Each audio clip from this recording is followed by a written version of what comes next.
The Quincies are a proud race of archers who pride themselves on absolute, unerring precision. It is a profound tragedy that the YuanMeng Studio did not apply that same precision to their tape measure, their paintbrush, or their engineering tolerances.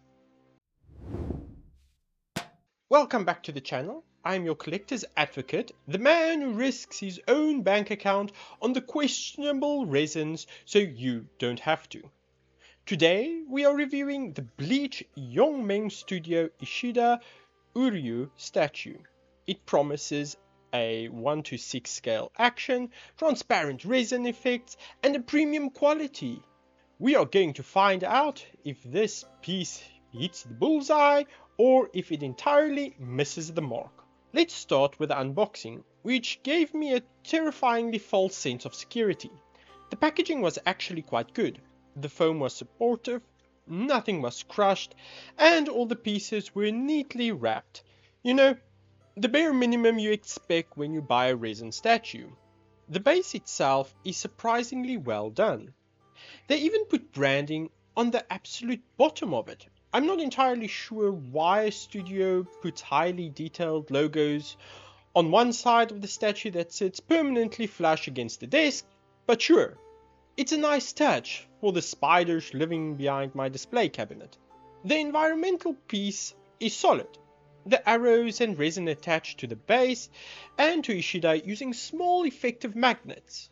Well, almost all of them. For some inexplicit reason, one single piece uses a physical plastic clip instead of a magnet. It's as if the studio did almost everything right. And then at 4:45 PM on a Friday, the lead engineer just gave up.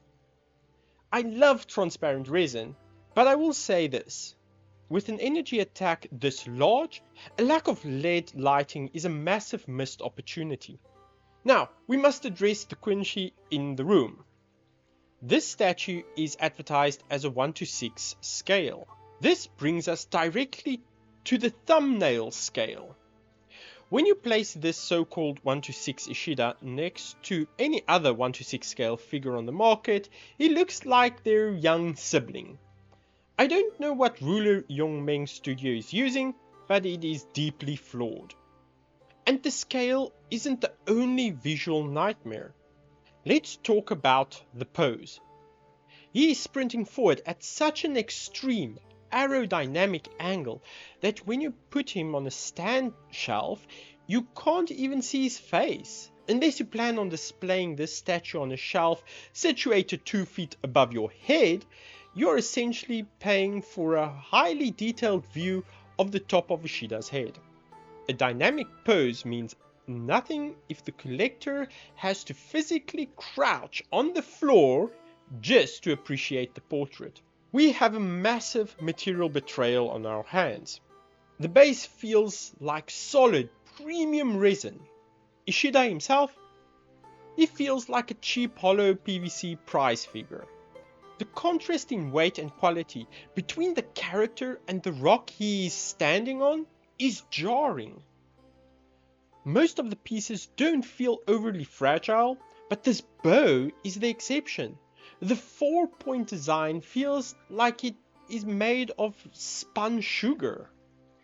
If you sneeze too aggressively while dusting your collection, this bow is going to shatter into spiritual particles. The engineering tolerances on the figure itself are shockingly bad. His arms are supposed to clip in securely.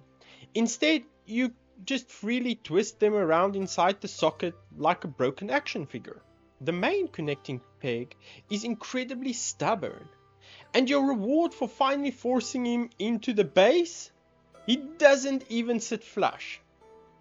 There is a glaring gap between his foot and the rock he is supposed to be pushing off of.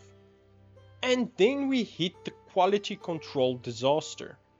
Ishida's uniform is 95% pure white. The studio only had to paint a few specific golden details, and yet there are spots completely missed, edges that bleed, and lines that are just left incomplete. How do you mess up the easiest color palette in the entire Bleach franchise. This statue is the absolute definition of the 6-foot rule. From across the room, assuming you have him displayed on a high shelf so you can actually see his face, it looks like a decent piece of anime history. But up close, the cheap, lightweight feel of the figure, the twisting arms, the floating foot, and the sloppy paint completely ruin the illusion. Not to mention the fact that the scale is a blatant lie. That being said, it isn't the most expensive statue on the market. You get exactly what you pay for.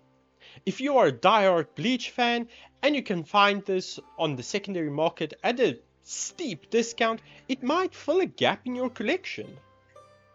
Because of the bad engineering, the sloppy paint, and the microscopic scale, purportedly, it's a risk.